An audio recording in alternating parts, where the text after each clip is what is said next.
Sometimes life feels too heavy. We are so lost in our own thoughts, our own problems, our own little worlds. And all of a sudden, there comes a moment which reminds us that there is something greater than us, that there is God. And this Ganesh Chaturthi Ganpati festival is something that acts as a reminder for me. The sound of dhol tasha, the aarti, the modak, the food, the smell, the big idols, everything about it. It's not just a festival, it's an emotion. And you can actually feel the vibrations in the air and in every part of your body. When I was a child, I used to just sit in front of Bappa, not ask for anything, not pray, just sit there for hours and hours and look at him. And in that moment, I felt such a deep connection with him. And I realized just the act of being with him in that moment is so divine. And even today, after so many years, that same feeling comes back to me every time I look at him, every time I look at in his eyes. It feels like he's talking to me. And maybe you have felt it too. Every time you look at him or you close your eyes, all of a sudden you feel peace. And isn't it beautiful how God can calm all the noises in our mind, all that chaos, without even saying a word? Being in the presence of Bappa is like being with someone who is greater than you, a mentor, a guide, a friend who will understand you, who will accept you completely without any judgment. And the most beautiful part of it is the aarti, where there are sounds of bells, manjira, clapping, and everybody singing together in the same voice.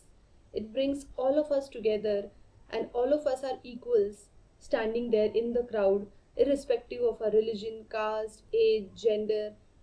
We are all just children of God, all equal in His eyes, all connected to Him through devotion. But life is not always like that. Most of the times we are running behind money, success, approval, status. And in that entire process, we become tired, we become exhausted. And sometimes we lose ourselves and forget the strength that is inside of us. And every year, Bappa comes to remind us of that strength, to remind us that He is with us, as if He's telling us that, don't worry, child, I am with you, have faith. And I strongly believe that Bappa comes every year to tell us actually that He is always there. He is always there in our struggles, in our failures, in our success, in our happiness, and in our sorrow. He is there as a guiding force. And that's the power of God.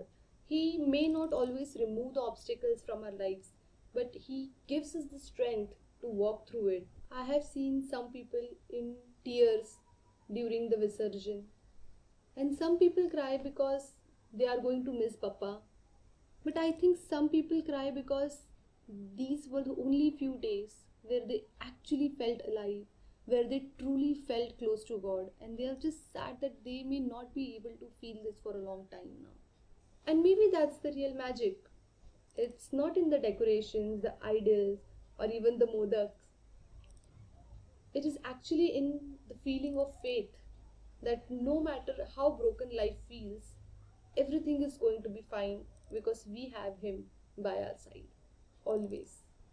Sometimes when I am feeling weak, I remember Bappa's names: Sukhkarta, Dukkharta, Vignaharta, the one who gives joy, takes away sorrows, and destroys every obstacle. And in that moment, I feel strong. I don't feel alone. I don't feel scared anymore. I feel like I don't have to carry all of this burden alone because there is God carrying me. So maybe Ganesh Chaturthi is not just about bringing Bappa home. It's about remembering that He was always here in our hearts, in our lives, in our struggles, and in our joys.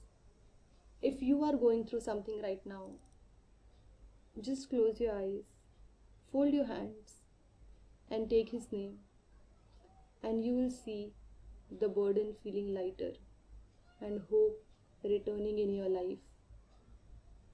And that is the power of faith. Because Bappa never leaves his children. Not today, not tomorrow, not ever.